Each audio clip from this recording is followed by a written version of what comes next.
This is Allison. I'm going to talk to you a little bit about ChatGPT and your writing. So I don't know what was happening when you were in pandemic high school, if you were in pandemic high school, if people were just skimming your work, or if word got out that maybe we were just skimming work.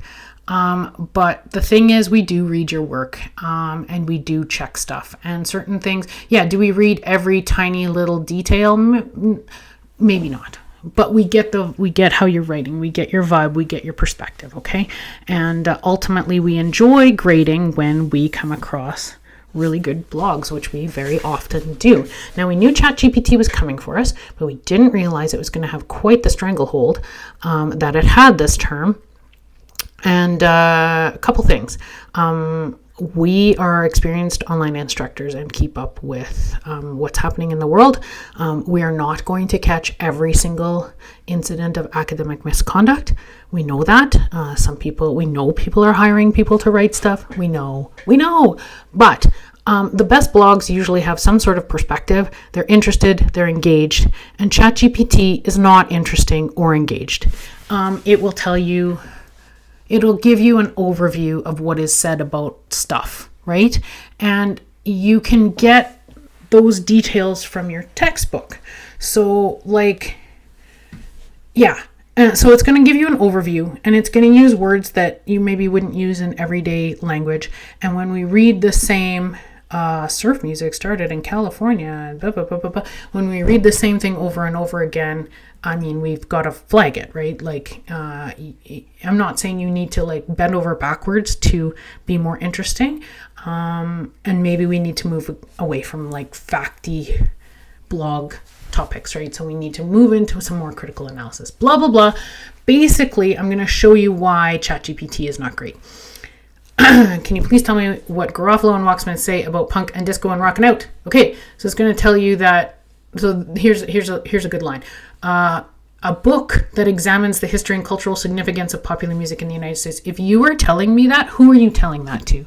I have been teaching out of this book for 100 years. I know. You don't need to waste words on that. Okay?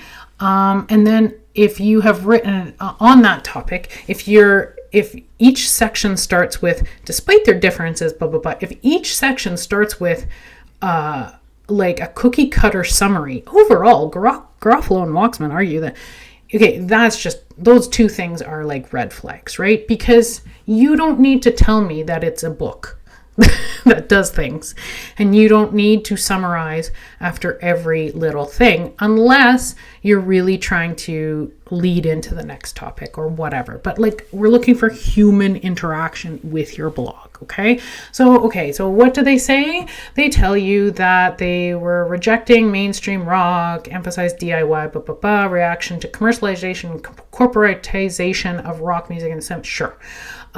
Disco was dance music, hedonistic lifestyle. What does hedonistic lifestyle mean? What? Why do you say that? Popularized in the late 70s, sort of mid to late. Who were involved? Okay. And the associated with the LGBTQ community, people of color, and the discotheque culture. So they're telling me that disco is associated with the discotheque culture. Well, no shit. Right? That, again, so ChatGPT thinks it's saying something, but it isn't saying something. And the only reason you would know that is to think about what you're reading and think about what it's telling you. So then they say disco represented a utopian vision of a post-racial, post-gender society. What does that mean? What is post-gender society? Were they actually thinking about that in the 70s? Or were they maybe thinking more post-sexuality society or post-binary sexual? I don't know. What does that mean? Where does that come from? What is that? Okay, so then both genres face significant backlash. Okay, so it's giving you a real overview. And yes, it is not incorrect, but it says nothing that you couldn't already have pulled from your textbook, right?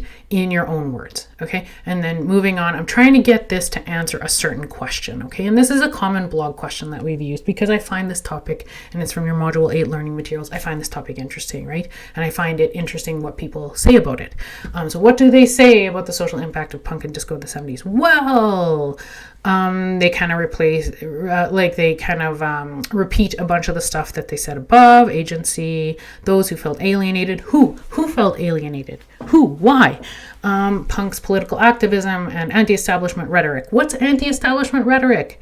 If you were using that phrase, I expect you to know what it means. If you know what it means, you can say it in a simpler way. Okay, so then here's the ticket. Punk's criticism of the Thatcher government in the UK and the Reagan administration in the US helped galvanize opposition. Blah, blah, blah, blah, blah, blah. If you're talking about this, it tells me that you didn't read your textbook, because your textbook talks about before the Thatcher government. Okay. Disco, on the other hand, had a different kind of impact. Marginalized communities. What marginalized communities? Okay, LGBTQ and people of color. Great. They came together and expressed themselves freely. Who else was there? There's a group being missed. Working class women. Just in general, it's not giving me details, right? Emphasizing dancing, socializing. It doesn't say anything about poppers and cocaine, which is actually an interesting part of it, right? So there was hedonism. What does that mean? Okay, so and overall they challenged dominant cultural norms. Okay, so no, it's fine, but it doesn't say anything. It's filler. It's like filler in a paper, right? When you're like, Romeo and Juliet was written, everybody knows that, right? Okay, so what do Garofalo and Waxman say about punk and white supremacy? This is what I'm trying to get at. And so basically what I'm trying to get at, and what your textbook talks about, is that the anti-establishment stuff of punk, particularly in the 1970s, particularly in the UK in the 1970s, but also like just in general, it's so anti everything. And we've all met people like this, right? They're so anti everything that they come around to the other side. So what happened is, like, they're using swastikas on their jackets, and isn't that funny? We're so anti-establishment. Well, I mean, they're still they're whatever. I don't have to tell you why that's not okay. And Lester Bangs says, look it, like it's.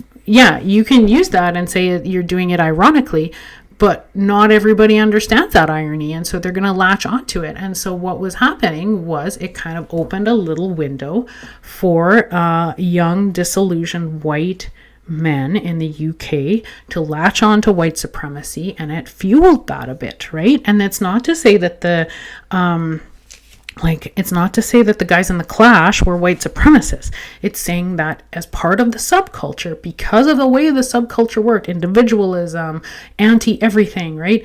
It led to communities based on hatred. And so that's what I'm trying to get at here. So this led to hatred.